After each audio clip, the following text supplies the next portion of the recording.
appuntamenti in agenda per lunedì 29 dicembre. Continua fino a gennaio la mostra di pittura ingresso libero di Francesco Cassanelli al Bar Gelateria Davide in Corso Dante 80 Chiavari. Gli orari dalle 8 alle 12.30 e dalle 15.30 alle 19.30. La rassegna bibliografica Pop-Up Urrà, curata da Donatella Curletto, prosegue fino al 21 gennaio alla Biblioteca Serbandini Bini di Lavagna. L'iniziativa include laboratori dedicati all'arte dei libri tridimensionali, approfondendo il mondo dei pop-up. Orari di visite lunedì e venerdì dalle 9 alle 12.30, mercoledì dalle 15 alle 19.30.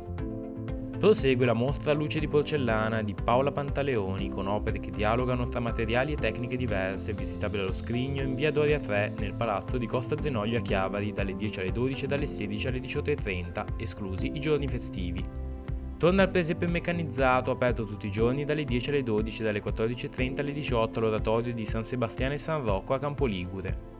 Continuano i laboratori creativi per bambini Stelle dell'Atelier a Villa San Giacomo di Santa Margherita Ligure. Gli appuntamenti sono dalle 15 alle 17 e proseguiranno poi anche in diverse date.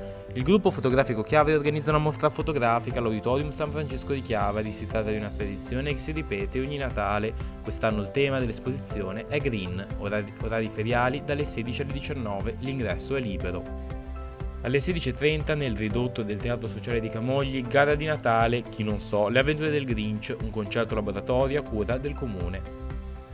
Per Circumnavigando Festival a Genova alle 20.30 al Teatro Nazionale, Chiara Marchese è la protagonista di Wonder Woman You Are, spettacolo adatto dagli 8 anni in su.